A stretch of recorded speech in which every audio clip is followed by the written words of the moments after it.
Sou da Igreja com a Paz do Senhor. Amém. A nossa saudação, né? A paz do Senhor.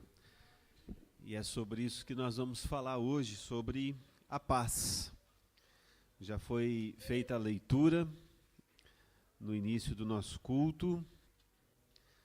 Essa revista fala sobre as promessas. E uma das promessas de Deus é a promessa de paz. Quando foi a última vez que você falou para alguém, ou falou para si mesmo, ou para Deus em oração, e você disse assim: eu quero ficar em paz? Quando foi a última vez? Pensa aí. Para quem que foi que você falou? Foi para Deus? Foi para o marido? Foi para a esposa? Foi para o filho, para a filha? Quem tem criança pequena não consegue nem ir ao banheiro, né? A mãe entra no banheiro, a criança fica batendo na porta. Você está aí? Quando foi a última vez que você falou: me dá paz, eu quero ficar em paz, me deixe em paz, 5 minutos, 30 minutos. Quando você falou isso pela última vez, não sei se foi hoje, se foi essa semana, o que você estava querendo dizer? Você estava querendo ficar sozinho, sozinha? Você estava querendo ficar no seu quarto? Estava querendo ficar na sua casa? Ou você não queria conversar, queria ficar com seus próprios pensamentos? Que paz é essa que você estava procurando? E é sobre isso que esta lição hoje vai falar. O que é a paz que a Bíblia nos ensina? O que é a paz que Deus nos oferece?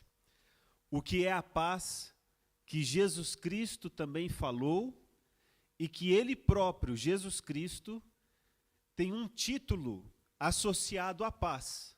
Ele é o príncipe da paz. Então, a lição ela vai nos trazer esta reflexão. Eu tenho certeza que os irmãos aqui são crentes, leitores da Bíblia, conhecem os versículos.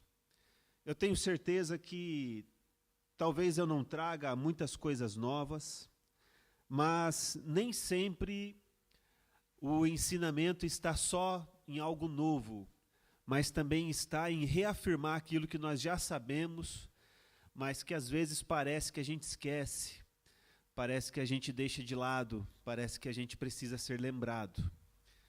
E eu acredito que essa é uma dessas lições, porque foi assim que Deus falou ao meu coração hoje. Ao ler, ao estudar, ao me preparar aqui, de coisas tão boas que tem na Bíblia Sagrada e que às vezes parece que a gente esquece, parece que a gente deixa de lado. Por quê? Porque a solicitude da vida, as preocupações da vida e os nossos desejos humanos, eles tendem a suplantar, a diminuir a nossa paz. Se você olhar para o desejo humano, que cada vez mais a gente quer coisas, você vai ver que você é um ser que nunca está satisfeito. Você está sempre querendo algo mais.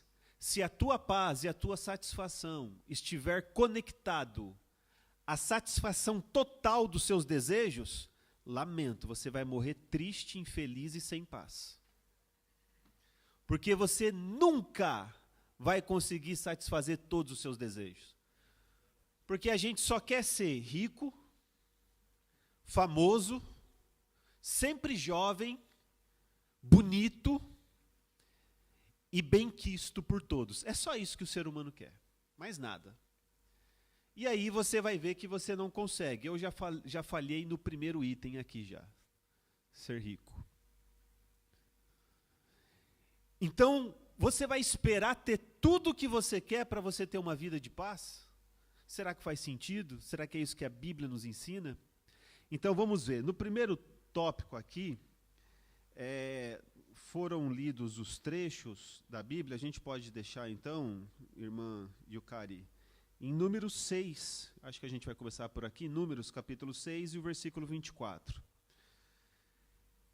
E aqui, na lição, o autor da lição, ele vai dizer, primeiro, o significado da palavra paz.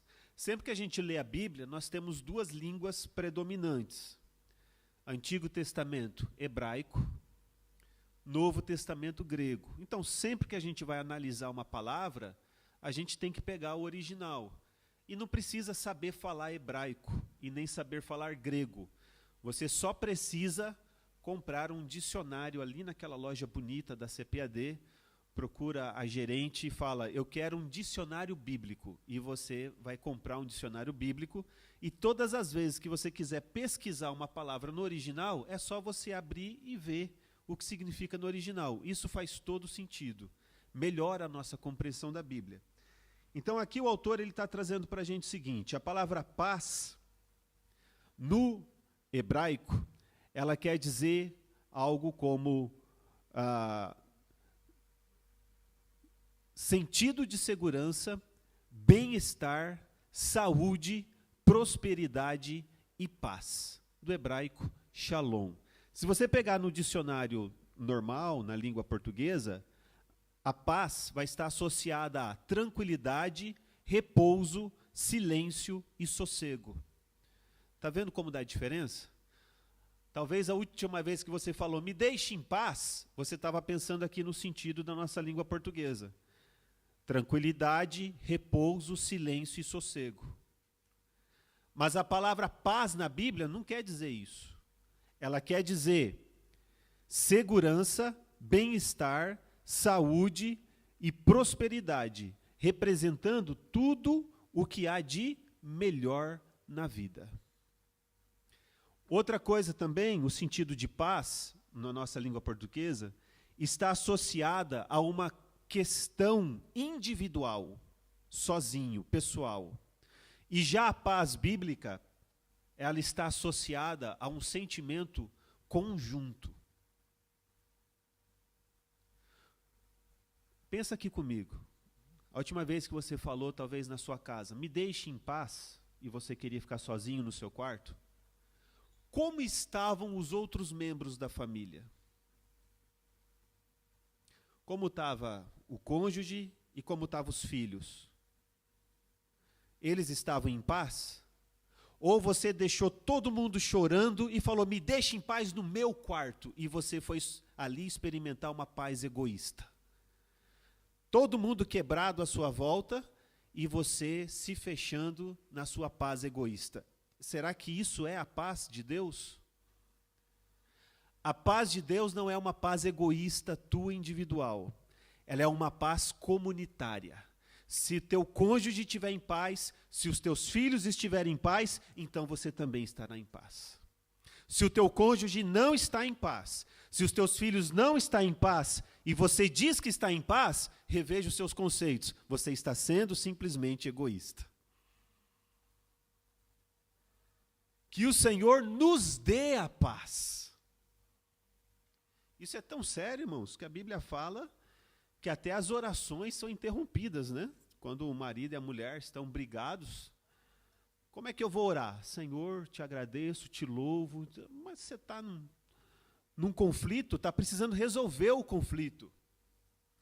Então, nós temos um significado mais profundo quando fala no hebraico. E quando é no grego, no Novo Testamento, paz é o termo eirene, e que tem um significado semelhante ao que está no Antigo Testamento, e também enfatiza a ideia de quietude e repouso. Então, primeira coisa é a gente definir o que é paz. É uma segurança, é um sentimento de bem-estar conjunto e não individual e egoísta. Amém, irmãos? Então, continuando. Aqui na bênção sacerdotal, em Números, no capítulo 6, a paz revelada aqui, ela traz um estado de plena satisfação em Deus, a qual o povo judeu poderia desfrutar na sua peregrinação pelo deserto, ao entrar na terra prometida. Então, quando fala da bênção sacerdotal, eu acredito que todos conhecem, mas vamos reler só para que os irmãos se lembrem. Os judeus até hoje recitam essa bênção sacerdotal. Quando a gente termina aqui o nosso culto cristão evangélico, a gente termina com a bênção pastoral, né? O amor de Deus, a graça de nosso Senhor Jesus Cristo, a consolação do Espírito Santo sejam com todos, né? Os judeus, eles fazem essa bênção aqui. O Senhor te abençoe e te guarde. O Senhor faça resplandecer o seu rosto sobre ti e tenha misericórdia de ti. O Senhor sobre ti levante o seu rosto e te dê a paz. Se coloca no lugar do judeu, naquele momento, eles não eram chamados de judeus ainda, eles eram chamados de hebreus, nessa época aqui. Eles estavam lá no deserto, saindo do Egito, peregrinos acima, peregrinos mesmo, não tinha terra, eles estavam andando no deserto, indo para uma terra prometida que ia chegar em algum momento. E aí, Deus já começa a estabelecer a organização de como seria a nação de Israel, quando eles tomassem a terra prometida, e Deus fala, eu vou dar uma bênção sobre vocês, que vocês tenham a paz. Se coloca lá no lugar dessa pessoa. Você tem sua casa hoje, pode ser alugado, pode ser comprado, financiado, não importa. Você tem a sua casa, você tem o seu quarto fixo, você tem tudo seguro. Eles estavam morando em tendas. Imagine um povo refugiado, como a gente tem aos milhões ainda hoje. Um povo refugiado morando numa cabana, numa tenda. E alguém chega e fala assim, Deus te dê a paz. Fala, paz não, eu estou inseguro, eu estou com medo, eu não tenho aqui um quarto, eu estou desconfortável. Como assim o Senhor nos dê a paz? Nós vamos ver então que essa paz, ela também passa pelo campo da fé, da esperança. Quer dizer que no momento eu posso estar em aperto, mas essa paz, ela confia que no futuro vai ficar melhor. Por isso eu consigo ter paz. Por isso eu posso trazer aqui o cônjuge, os meus filhos e dormir em paz, ainda que seja em meio a uma tempestade. Porque a paz, ela está atrelada à fé e à esperança. Como é bom servir ao Senhor, né, irmãos? Esses dias eu vi uma cena muito bonita da natureza, onde estava o ninho com os passarinhos, estava a mamãe passarinho ali com seus filhotes passarinhos e o pai passarinho, e estava chovendo. O pai, ele ficou acima assim do ninho e ele estendeu as asas sobre a mamãe passarinho e os filhotes, enquanto chovia. E ele ficou ali um tempão e eu fiquei vendo aquela cena muito bonita e nos ensinando, não é?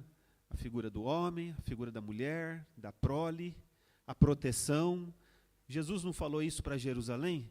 Jerusalém, Jerusalém, como eu quis juntar vocês debaixo das minhas asas. Mas vocês não quiseram. Eu quis pacificar vocês. Eu quis trazer a minha paz, mas vocês preferiram a não paz. Vocês preferiram ou a guerra, ou o conflito.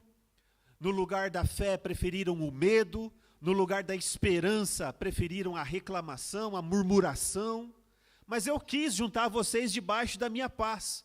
E isso serve para a gente hoje. Como que a gente está preferindo viver? Debaixo da paz, crendo nesta paz do Senhor, ou murmurando, reclamando, infeliz, entediado, de forma ingrata? É algo para a gente refletir, né? Então, plena satisfação em Deus.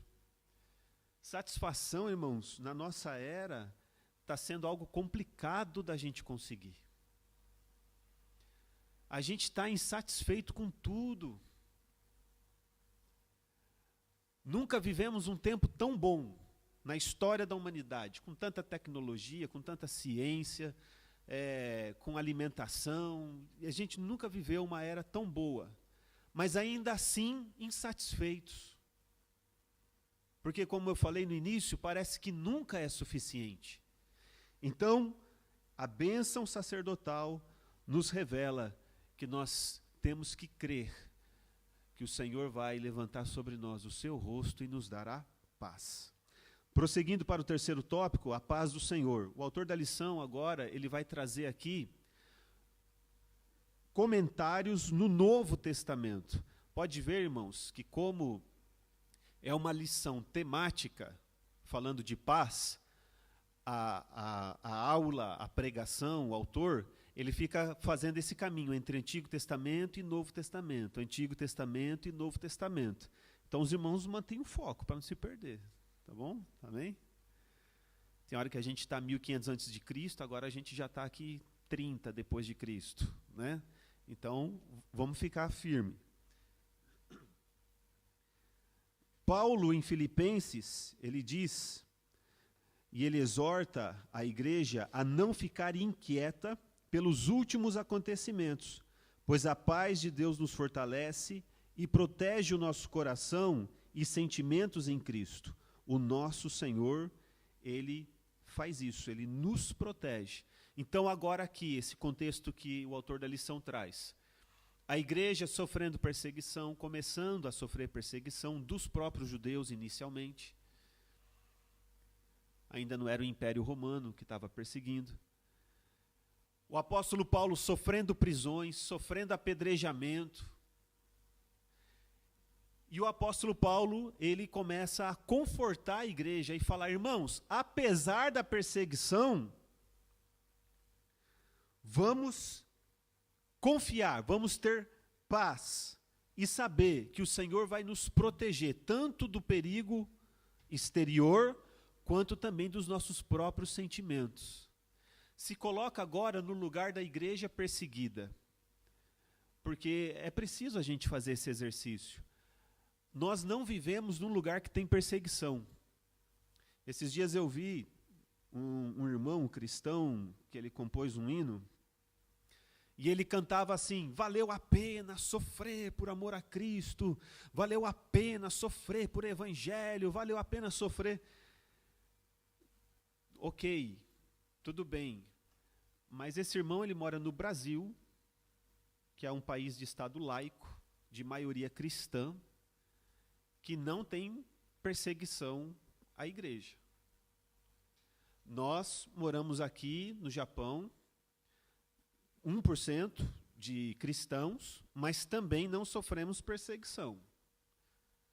De vez em quando tem uma coisinha aqui e acolá que o Japão não deixa a igreja fazer e tal. A gente quer fazer um pouquinho mais de barulho. Aí, né, mas não é perseguição. Agora, alguns irmãos ao redor do mundo, no Paquistão, na Coreia do Norte, ainda hoje na China, alguns irmãos, talvez em locais pontuais, em vizinhanças, dependendo como for, seja no Brasil ou no Japão, pode acontecer, pontuais. Mas alguns irmãos, de forma massiva, eles não podem nem fazer isso aqui que nós estamos fazendo, que é se reunir em um local, ter um microfone, ir na rede social e falar, tem culto na minha igreja, venha cultuar. Não pode. Então, como que esses irmãos podem experimentar a paz? Esse sim, agora, sofrendo pelo evangelho. Sofrendo prisão, sofrendo espancamento. E até mesmo mortes. Era isso que estava acontecendo, começando já a acontecer na época do apóstolo Paulo, e ele dizendo, irmãos, fiquem firmes, tenham paz. Alguém poderia dizer, apóstolo Paulo, o senhor até pode dizer para a gente ficar firme, agora dizer, tenha paz é um pouquinho demais, né? Como é que eu vou dizer que eu sou crente se alguém pode bater em mim, bater na minha esposa, bater nos meus filhos? O apóstolo Paulo diz, tenha paz. Deus vai guardar vocês do perigo exterior, e se não guardar, se acontecer de você ser entregue, ele vai guardar os seus sentimentos. Isso aqui é muito forte, irmãos. Né? Eu não sei se os irmãos já leram alguns testemunhos, mas era muito comum ter testemunhos na década de 80, década de 90, de missionários que iam em alguns países da chamada Cortina de Ferro, que eram presos e passavam por sessões de tortura, né? Colocar coisas debaixo da unha, dar choque. Esses testemunhos eram comuns na década de 70, 80 e 90. Mas ainda hoje, Coreia do Norte, por exemplo, acontece. Como que alguém suporta uma tortura e ele não nega Cristo? é algo que só o Espírito Santo de Deus pode fazer no coração de uma pessoa. Então devemos sempre orar por esses irmãos. Ore.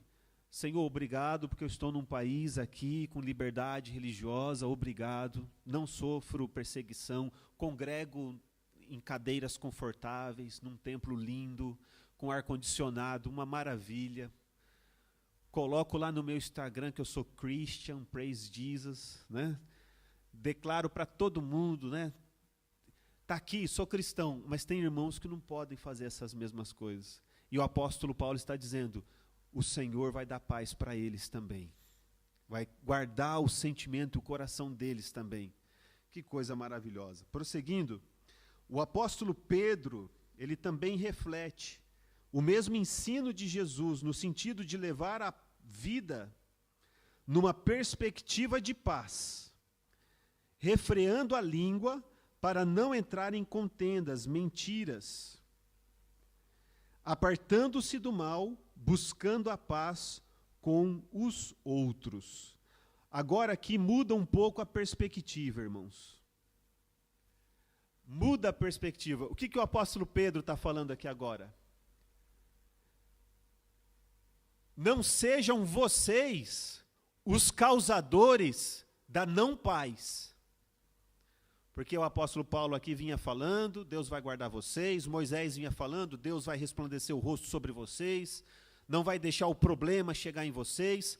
E o apóstolo Paulo fala, se o problema chegar, Deus vai guardar o sentimento de vocês. Mas agora Pedro, ele muda a perspectiva. E quando a não paz sai de dentro para fora, quando eu sou o agente do conflito. Já parou para pensar?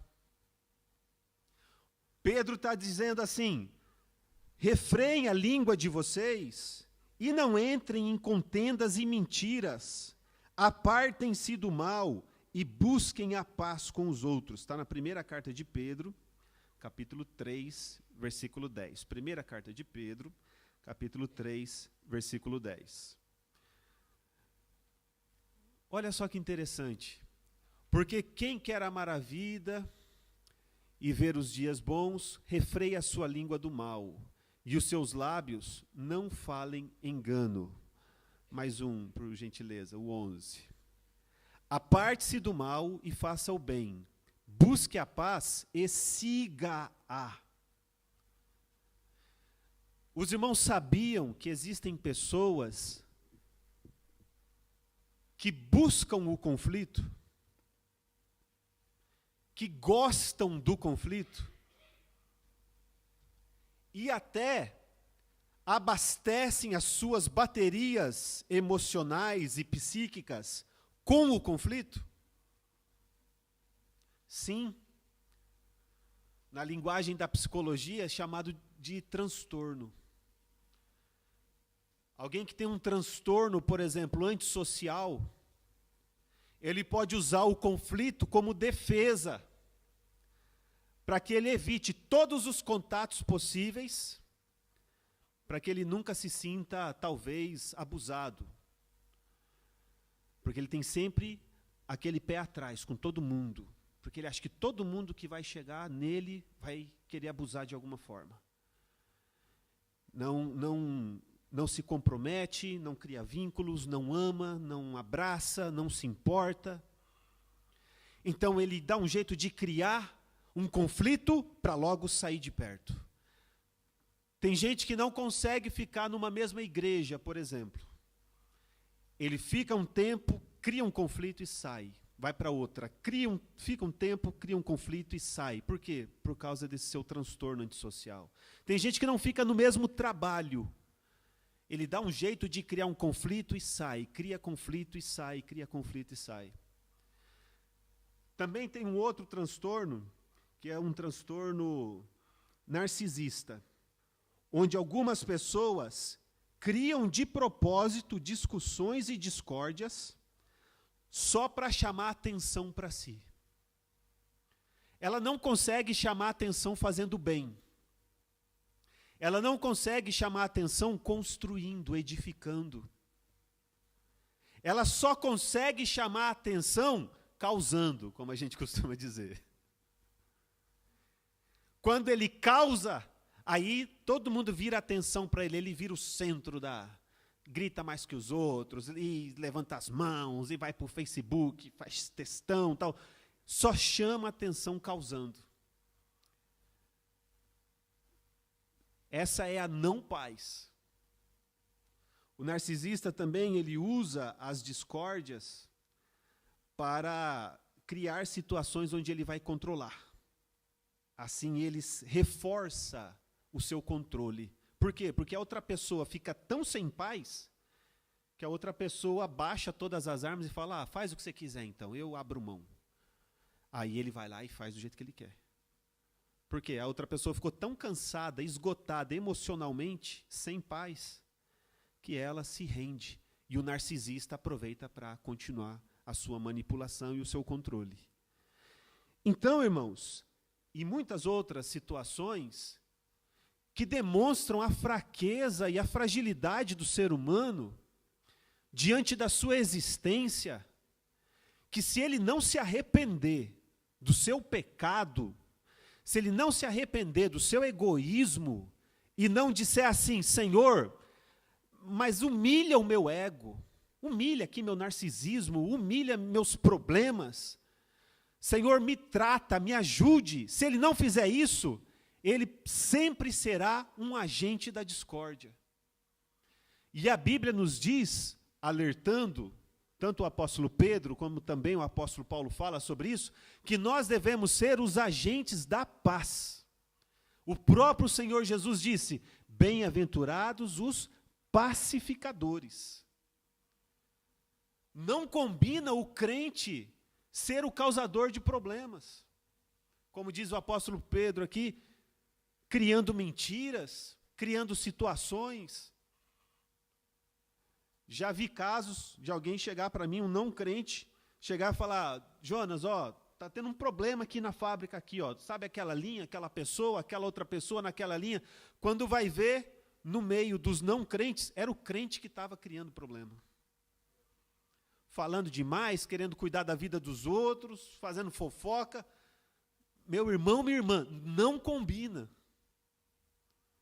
Nós devemos ser aqueles que levam a paz para o ambiente, para o trabalho, para a casa, para a igreja. Devemos ser os agentes da paz. Amém? Prosseguindo. Entrando no capítulo 2, o autor da lição, ele vai dizer que existe uma paz ilusória no mundo, uma paz enganosa. Muitos buscam a paz nos vícios e em substâncias, tanto ilegais quanto legalizadas. Pulando um pouquinho, a Bíblia revela que a paz do mundo é enganosa, porque não tem como fundamento o que é eterno, celestial e divino, mas temporal, terreno e puramente humano. Isso aqui serve para a gente refletir, irmãos, no que nós andamos ansiosos, solícitos. Não tem como eu estar solícito e em paz ao mesmo tempo. Jesus falou sobre isso. Vocês andam solícitos por quê? Sobre o que querem comer, o que precisam comer ou precisam vestir? Olhe para o lírio dos campos, nem Salomão se vestiu. Olhe para os pássaros, o vosso Pai alimenta os pássaros. Então, como você pode andar solícito e em paz ao mesmo tempo? Vejamos que a solicitude, ela pode ser ou porque a gente não vigiou e entrou em problemas, sejam dívidas ou qualquer outra coisa, ou pode ser uma solicitude de realmente não medir aquilo que nós precisamos. Eu preciso de 15 pares de sapato. Olha só, você tem 2 pés. Se tiver uns 3, 4, já está bom. 5, dê glória a Deus. Mas realmente precisa de 15? Não, eu tenho que ter uma BMW. Nada contra quem tem BMW. Agora, você andar solícito por causa da BMW? Eu já vi gente comprar a BMW e depois ficar preocupado com as prestações, que não aguentava pagar. O imposto é muito caro. Se fosse um carrinho menor, o imposto seria mais barato. Então, será que a gente não tem que ter uma consciência de medir o que realmente a gente pode ou não pode ter, ou conquistar, ou conseguir, e estar satisfeito com isso? Porque um carro inferior leva você para os mesmos lugares que leva a BMW. 2 ou 3 pares de sapato protegem o seu pé do mesmo jeito que 15. Né? O iPhone 13 faz a mesma coisa que o 15 e o 16. Não muda tanto. Será que a gente precisa perder a nossa paz por causa disso? Então, você andar solícito e esperar que as coisas mundanas, as substâncias mundanas vão te trazer paz, não vão trazer. O autor da lição aqui, ele está dizendo, as pessoas que se entregam ao vício. É muito comum falar, né, do cigarro, das drogas, da bebida. É verdade, mas também tem um vício que a gente não fala muito nele, que é o vício do telefone. Parece hoje que se você esquece seu telefone em casa, parece que você esqueceu um rim, né? Não, tem que voltar. Você começa a ter abstinência. Se eu não olhar para a tela, se eu não mandar 3 mensagens, se eu não rolar o feed do Facebook, do Instagram e do TikTok aqui, eu tenho uma crise. Começa a ter dor de cabeça, vai embora meio-dia do trabalho. Irmãos, e a gente não fala, né? A gente deita a lenha, né, no cigarro, na bebida, nas drogas, mas isso também é viciante. Então, cada vez mais que a gente busca a paz no que é meramente satisfatório aos prazeres, cada vez mais nós vamos querer. Olha o que ele fala aqui no segundo tópico, na parte a paz das obras da carne. O autor da lição, ele coloca entre aspas aqui, eu achei engraçado, né? A paz das obras da carne. É uma frase boa, né? A paz das obras da carne. Um paradoxo aí para a gente pensar. A carta aos Gálatas apresenta uma lista das obras da carne, que muitas vezes expressa a ilusão de uma falsa paz na vida das pessoas. E muitas confundem o prazer e os deleites da vida com a paz. Na verdade, é uma satisfação que ocorre por meio dos sentidos e logo se volta ao estágio de necessidade anterior. Irmãos, os gregos filósofos falaram tanto disso. De alguma forma deveria ter chegado isso ao Ocidente, de uma forma mais clara. Se não fosse pela religião, que fosse pela cultura. Mas ainda a gente não percebeu isso. A paz que a gente tem nos nossos sentidos. E eu sempre falo com as crianças, quando a gente está estudando língua portuguesa, quais são os 5 sentidos do corpo humano? Tato, olfato, visão, audição e paladar. Ah, como a gente gosta da paz que os nossos sentidos dão. Acabando o culto aqui, tomar uma sopinha quente. Que delícia. Ou então, o prazer de ver algo que te apraz. Ou de escutar algo que te apraz. Ou de tocar em algo que te apraz. Como é bom a gente experimentar os prazeres. E foi Deus que criou. É bom mesmo. Só que lembre-se que em poucas horas você vai voltar ao estágio anterior. Você vai satisfazer o seu paladar. Em poucas horas você vai querer comer de novo. Você vai satisfazer os seus olhos. E em pouco tempo você vai querer satisfazer novamente. Se a tua paz estiver preso à satisfação nos sentidos,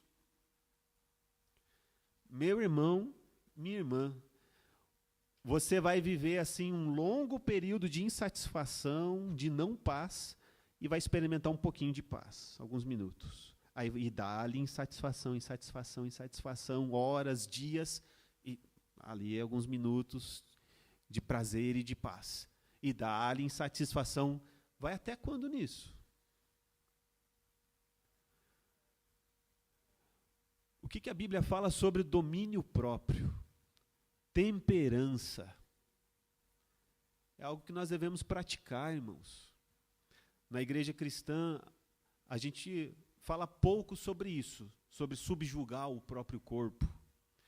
Em religiões aqui do Oriente, por exemplo, eles têm isso quase que como a sua prática diária. Se você pegar o hinduísmo, por exemplo, e o budismo, eles estão sempre subjugando o corpo através da meditação. Por que eu vou satisfazer tanto os meus desejos assim? O cerne do budismo é isso. Por que existe sofrimento no mundo? E ele vai dizer, por causa dos desejos. Se você parar de desejar, você para de sofrer. Mas a Bíblia também fala isso, mas ela dá o nome de domínio próprio, de temperança. O nosso corpo é um corpo desejante, pulsante, que a gente deseja o tempo todo. E nós não vamos conseguir satisfazer. E viver só para satisfazer o corpo é chamado de hedonismo. O hedonista, ele quer viver o seu prazer, o maior prazer, o máximo de prazer, o tempo todo. É uma questão até infantil, porque quem pode viver o prazer o tempo todo, talvez somente um bebê, que é só chorar e a mamãe dá de mamar. É só chorar e a mamãe pega ele no colo. Você passou de, 1 ano de idade, já não é assim mais.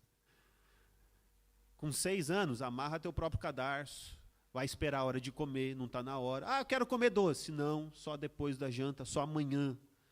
Você já percebe, deveria perceber logo, que você não vai viver para satisfazer as pulsões do seu corpo a hora que você quer. Então, por que você fica perdendo a sua paz com isso? Tenhamos esse convite para a temperança, o domínio próprio, e saber que a nossa paz vai muito além disso, amém? Indo para o final, irmãos, o apóstolo Paulo fala sobre uma falsa paz também, quando diz que lá no período que a gente considera como o período da grande tribulação, onde haverá uma falsa paz. E eu vou fazer uma conexão já com o capítulo 3. O príncipe da paz. O Messias prometido por Israel, ele tem uma promessa que ele deve cumprir. E é uma promessa muito simples. Está facinho, que é trazer uma paz mundial. Não vai mais ter a guerra Rússia e Ucrânia, não vai mais ter refugiados no Iêmen, não vai mais ter a guerra Israel-Palestina, o grupo terrorista Boko Haram vai parar de atormentar os mais fracos no continente africano, ditadores como Nicolás Maduro não vai mais atormentar os pobres venezuelanos, tudo vai ficar em paz. Está facinho para alguém fazer isso hoje, sim ou não? Já pensou qual ser humano que poderá fazer isso? E eu conversando com alguns amigos judeus, quando a gente estava conversando sobre esse tema, e eles estavam perguntando, Jonas, por que Jesus é o Messias, tal? E aí pega o versículo do Antigo Testamento, conecta com o Novo, e falando. Eu falei, agora vocês, eu os chamo de irmãos judeus, vocês irmãos judeus, tem uma coisa aí, me explique, porque para cristão é o seguinte, Jesus volta, com poder se revela, na sua maior glória e majestade, e ele diz, eu sou o rei, vocês vão me obedecer, pronto e acabou. Mas é um ser divino vindo à terra. Agora, como que vocês, irmãos judeus, vão conseguir que um ser humano, que vai ser o presidente de Israel, ou não sei se eles vão conseguir voltar à teocracia, porque tem judeu que quer voltar à teocracia em Israel, como que esse rei aí de Israel, humano, meramente humano, vai conseguir estabelecer a paz mundial? Já pensou? Impossível, irmãos. Alguém humano, meramente humano, poder fazer isso. Então, por isso, aqui, esse título de Jesus, o Príncipe da Paz, está conectado a esta promessa de uma paz mundial, que somente alguém muito poderoso, maior do que todos, vai chegar para vou falar dos nossos tempos, né? Vai chegar para um Donald Trump, que vai passar a ser presidente dos Estados Unidos, vai chegar para um Putin, vai chegar para um Xi Jinping e dizer: quem manda aqui agora sou eu. Tem que ser alguém muito poderoso. Se for só humano, não vai. Por quê? Os Estados Unidos têm milhares de ogivas nucleares. A Rússia é o que mais tem, milhares de ogivas nucleares. Como é que alguém humano vai chegar e falar: me obedeçam? Tem que ser alguém dotado de poder divino. Senão, não tem como. Então, irmãos, somente o Senhor Jesus Cristo poderá cumprir esta palavra nos últimos dias, né, quando for se cumprir. E esses últimos dias pode ser hoje, que a gente já esteja vivendo, não sabemos. Pode ser daqui a 100 anos, daqui a 1000 anos, não importa. Nós vamos continuar na mesma paz e na mesma esperança. Amém? Uma promessa redentora, né, essa promessa que foi feita em Gênesis, no capítulo 3, ela ganhou o cumprimento quando o Senhor Jesus Cristo veio e esmagou a cabeça da serpente na cruz do Calvário. Ele cumprirá todas as coisas nesse futuro que eu acabei de falar. Mas hoje, em Efésios 2,14, por gentileza, irmã Eucari, Efésios 2,14, diz que a parede de separação foi derrubada. Vamos ler o texto que está na tela? Porque ele, está falando de Jesus, é a nossa paz, o qual de ambos os povos fez um. Qual ambos os povos? Vou fazer uma pequena pausa. Judeus e gentios. Quem são gentios? Todos nós que não somos judeus somos gentios. Então, de ambos os povos fez um. E derrubando a parede de separação que estava no meio, na sua carne desfez a inimizade, isto é, a lei dos mandamentos, que consistia em ordenanças, para criar em si mesmo dos dois um novo homem, fazendo a paz. Então Jesus traz esta paz que não está mais limitada somente aos judeus.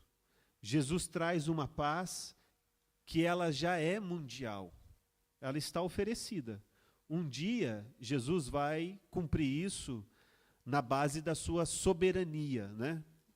Impondo a sua paz. E aqueles que forem contra a paz de Jesus vão ter que lidar com esta soberania. Hoje, a soberania de Jesus, no seu tempo, oferece a paz. Disponibiliza a paz.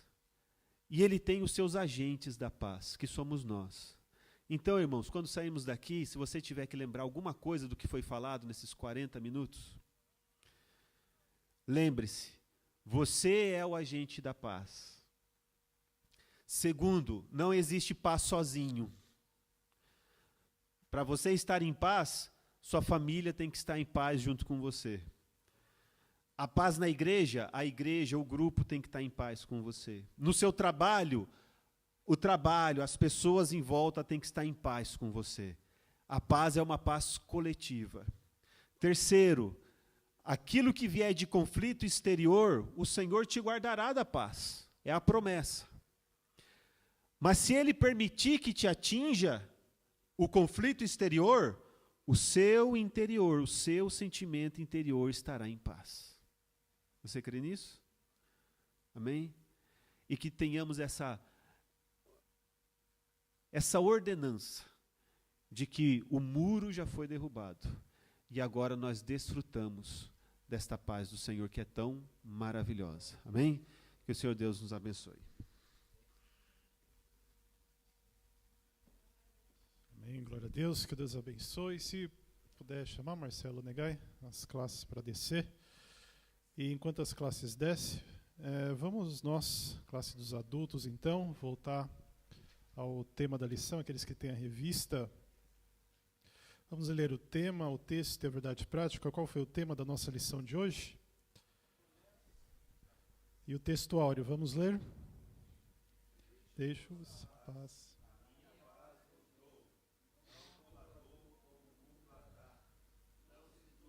Nosso coração, nem se atemorize. E a verdade prática? Senhor Jesus, traz quietude.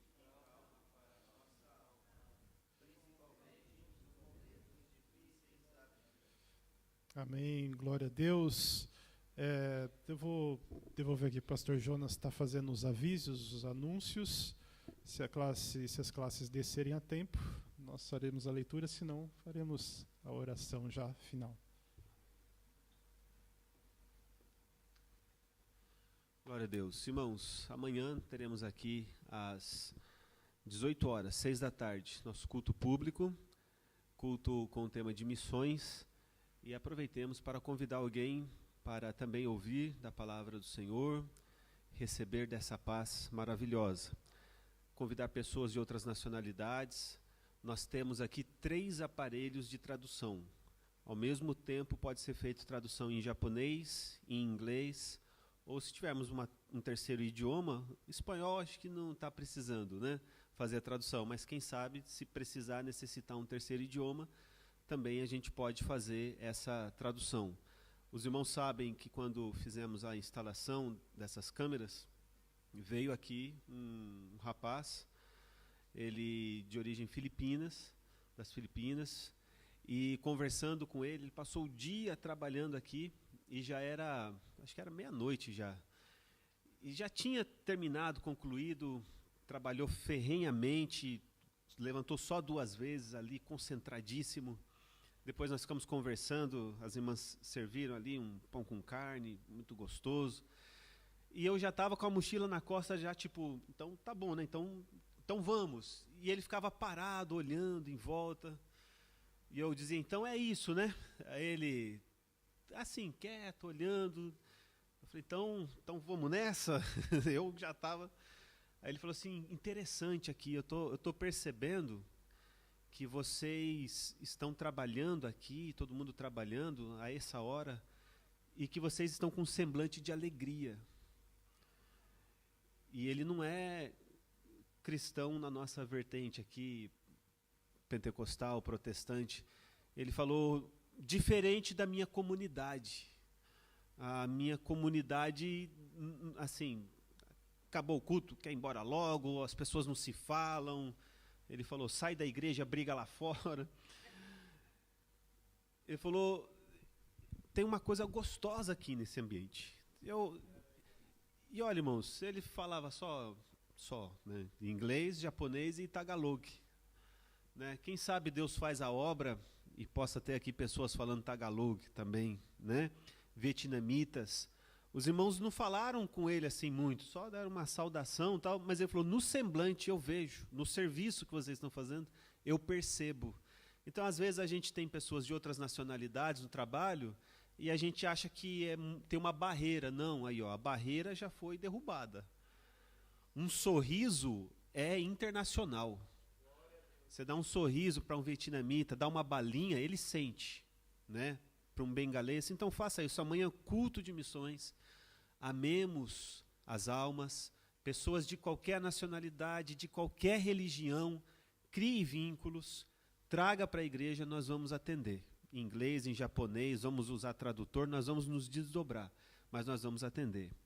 E vou aproveitar a ausência do pastor e dizer, irmãos, que nós vamos convidar toda a igreja para no dia 22 de fevereiro fazermos aqui um culto em ação de graças pelo aniversário do pastor. Né? É claro que ele sabe, mas é uma surpresa. Né? Então, os irmãos deixem reservado esse dia, 22 de fevereiro, porque os irmãos das congregações, principalmente os pastores, virão, né, em caravanas, estarão aqui para comemorarmos esta data. Vamos ficar em pé, irmãos, para o Senhor, convidar a missionária Joelma para fazer esta oração final, que o Senhor possa abençoar a todos no dia de hoje.